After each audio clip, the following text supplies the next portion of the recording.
You have an interesting history with the Greens, obviously, and you are, at present, suing them, but also running for the deputy leadership. How do you square that? Well, I have actually been challenged or criticised already the day that I actually announced my candidacy. How can somebody who's suing the Green Party stand for it? Well, it's very simple. I am a member and I enjoy all rights to do so, and I intend to exercise them.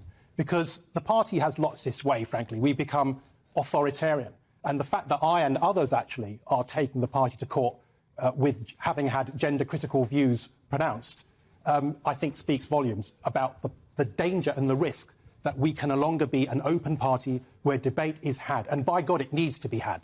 So can you talk people through, maybe a lot of people watching may not know the background to your legal case against the Green Party. Can you just talk us through that? Yes, of course. I mean, I was, since being deputy leader in 2016, I was Home Affairs spokesperson for a number of years, and I was reappointed in 2021 as policing and domestic safety spokesperson with specific brief on justice. So as a diligent spokesperson for the Green Party, I was keen to discuss topics of the day, including, for example, in policing. Why isn't sex data being collected? Including prisons, for example, where you've got bills going through the House of Lords and the Commons around single-sex provision. That's important, which any credible political party needs to have a view on.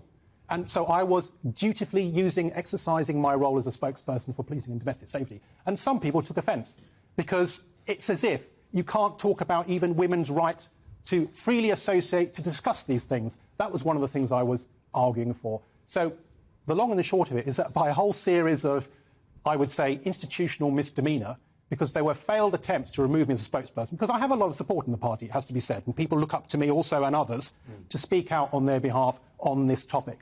But through a whole series of institutional misdemeanours, I was finally removed unceremoniously without any proper evidence or basis having been given. And that's why I'm taking the Green Party to court, so that those people who have done this can and will be held accountable, and we can get our party back. And, well, surely it's not good for the Green Party if they are perceived as having an ethos whereby discussions cannot be had. Well, this is a wider problem of the left, actually, and we see at the moment quite a few Conservative candidates, rightly, in my opinion, staking out how they would approach the issue of women's sex-based rights, single-sex spaces, some doing a better job of it than others. And any party, whether on the left or the right, needs to have a credible position on this. The amount of rabbit-in-headlights scenarios we've had, you know, with the Labour Party leader Keir Starmer or Ed Davey, they can't answer a straight question. Well, guess what? Many of the people in the party, members like me, can answer a straight question about how to define a woman and what the relevance of that definition is. I know you had Maya Forster on, absolutely brilliant win, and she talks about the role of sex and the importance of being able to define it in life and law, and it absolutely is imperative that we continue to be able to do so. But it's particularly important because when politicians are asked what is a woman, we all know they know the answer. So when they fudge it and claim they can't answer, then that calls into question their integrity, full stop. It suggests they're intimidated and they won't tell the truth. Well, this is the interesting thing. I mean, I've had on the hustings already people boasting about their capacity to handle a hostile interview. And actually, reflecting on that, I thought, actually, it's not a hostile interview to be asked what is a woman and how do you define it. It's a very simple question. And that should raise alarm bells, because it's that duplicity in our politicians of today. It's that virtue signalling, whatever it is that's motivating their complete ineptitude and inability or unpreparedness to answer a straight question. That should concern us, because if they can't engage in a debate which is happening publicly, on which matters on which they will have to legislate, they're going to get that policy wrong. And there are a whole series of areas where we must get this policy right. But then what do you make of it? A lot of people, and particularly on the left, sort of say, well, these issues are just frivolous nonsense. We had Gary Lineker today tweeting saying, this is just divisive culture war nonsense. I can't remember the exact thing he phrased, but he did say divisive. It's like, this is women's rights, isn't it? Well, you know, it's very interesting when people slip in culture war. It's a very easy way of stopping people from engaging in a debate. Now, I don't mind. If you don't want to have this debate, by all means, don't. But please don't prevent others from having it. We've had appalling scenes going back several years now where women have been deprived of the right to self-organise. And when you look at the photos, when you look at the evidence, what we're seeing is people feeling themselves empowered increasingly to be able to put on balaclavas, to be able to harass women who all they're wanting to do. I haven't even said where I stand necessarily on some of these concerns. But the idea that in the 21st century in the United Kingdom, Women cannot self-organise to debate and discuss these concerns. We had Julie Bindel just a few weeks ago now. She's had to launch a campaign against Nottingham Council because they were debarring her entry to essentially a publicly funded space. They would stop her from meeting there to discuss these issues. That is appalling, and she's going to win that case. By God, she should. And the Greens, the history of the Greens, this is part of them. They believe in free speech, right? Well, see, that's the thing. So this isn't just about sex-based rights and the importance of that being dealt with correctly and debated so we get the right policy. It's also about children. We've had exponential increases in girls in particular referring themselves to clinics. And, we need to get beyond tribal politics as well.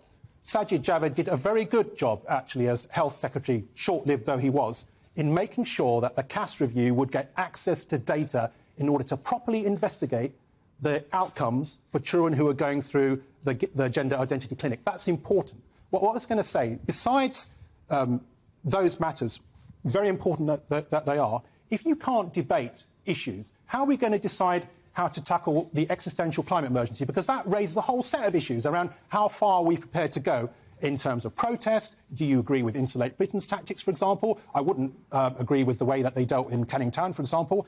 That's not a way to win friends and influence people. But there is a big debate to be had in a very disproportionate electoral system. How are we going to win people over, even as a Green Party, where I think we should be bold? And that's my main message is this. We need to be reaching beyond our comfort zone and speaking to people who don't already necessarily agree with us. I didn't go into politics just to talk to people who already agree with me. That's a nonsense. Yeah. I want to talk and engage with people who disagree with me because, guess what? Our policy and our thinking and our rationality is so convincing and compelling, I want to win them over. And we need to win people over if we're going to crack this nut. We need people... Why aren't we double-digit figures on the national polls? Because everybody understands and the awareness is raised about the climate emergency, but we're not delivering on that. We're letting ourselves down. And issues like this, where politicians aren't able to discuss issues relating to women's rights, that puts people off listening to your other points of view and whatever other points of view you have. Absolutely. And, I mean, my slogan for the last couple of years and this year as well is we need to get back to reality. So we need to get back to reality on basic biological truths, and we need to get back to reality on the fact that if we don't reimagine what's politically possible to fit what's scientifically necessary, we're going to be extinct. So it is relevant. It's related. It is. Yes. It is related. Do you feel, though, that there's a lot of hostility within your party now because of the controversy surrounding you and the legal case and all the rest of it, or is there a lot of support there? Well, no doubt there is some hostility. That's absolutely the case. There's been negative campaigning. But we are emboldened. We are emboldened by a great slew of candidates, actually.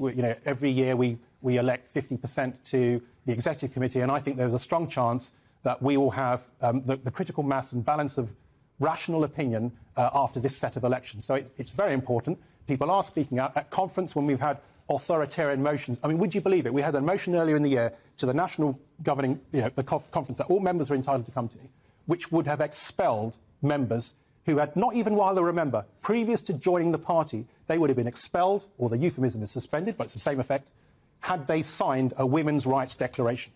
And I think that is appalling. That shows the depth to which, and this authoritarianism, don't ever buy the assumption that the right is more authoritarian than the left.